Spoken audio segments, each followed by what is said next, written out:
ये कहानी एक अद्भुत लड़के केल्विन की है, जो एक दिन अचानक अपने आप को हजारों वर्ष पुरानी दुनिया में पाता है।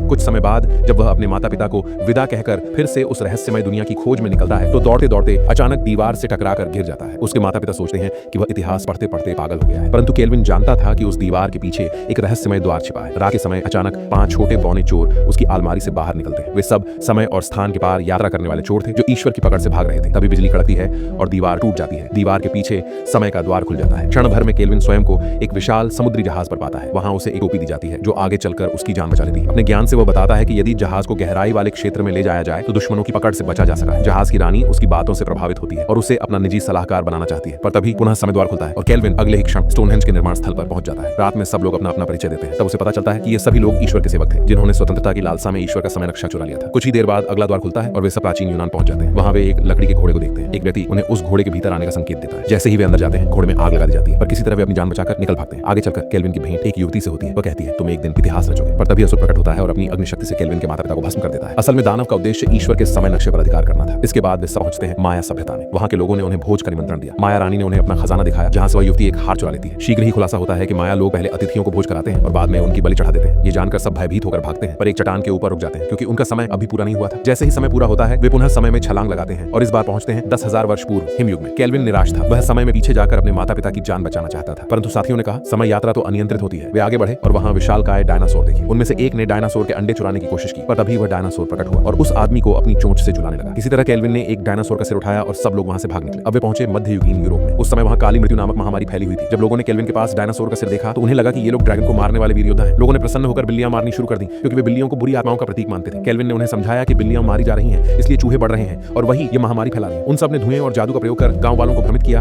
ताकि क्रूर राजा और उसके सैनिक डर जाएं। पर राजा चतुर था, उसने उस युवती की सच्चाई पकड़ ली। तभी केल्विन ने अपने जादुई यंत्र फोन को चलाकर कहा, देखो मेरे पास ऐसी शक्ति है जिससे मैं किसी को भी बंद कर सकता हूं। यह देखकर सैनिक भयभीत हो गए और आत्मसमर्पण कर दिया। राजा ने वह यंत्र छीन लिया और उसमें खेल खेलने लगा। मौका देकर सब भाग निकले और अब वे पहुंच गए 2000 वर्ष पूर्व के चीन में। वहां सम्राट चीन की दीवार की नींव रख रहा था। केल्विन ने उससे कहा, भविष्य में यही दीवार संसार के 7 अजूबों में गिनी जाएगी और 2000 वर्षों से अधिक समय तक अटूट रहेगी। सम्राट ये सुनकर प्रसन्न हुआ। केल्विन बोला, तुम शीघ्र ही महान चक्रवर्ती बनोगे। फिर से समय का द्वार खुला और वे इस बार एक रहस्यमय द्वीप पर पहुंचे, परंतु शीघ्र ही उन्हें झात हुआ कि यह कोई द्वीप नहीं, बल्कि एक विकराल दानव की विशाल टोपी है। केल्विन को पता चला कि उसके माता पिता अभी मरे नहीं हैं, बल्कि नरक में कैद हैं और वही दानव उन्हें नरक के द्वार तक पहुंचा सकता है। दानव ने समुद्र पार करते हुए उन्हें नरक के द्वार तक पहुंचा दिया। वहां डेविल ने कहा, मुझे वह समय नक्शा सौंप दो। पर तभी बिजली कड़की और स्वयं ईश्वर प्रकट हुए। ईश्वर ने कहा, यह नक्शा मेरा है। केल्विन ने बुद्धिमानी दिखाई। पहले उसने अपने माता पिता की जान बचाई, फिर दानव को नकली नक्शे वाला बक्सा थमा दिया। दानव उस बक्से को पाकर प्रसन्न हुआ, पर ईश्वर क्रोधित हो उठे। उन दोनों के बीच आकाश कांप उठाने वाला संघर्ष हुआ और इसी अफरा तफरी में केल्विन और उसकी पूरी टोली असली समय नक्शा लेकर वहां से भाग निकली। ऐसी ही और कहानियों के लिए चैनल को सब्सक्राइब करें।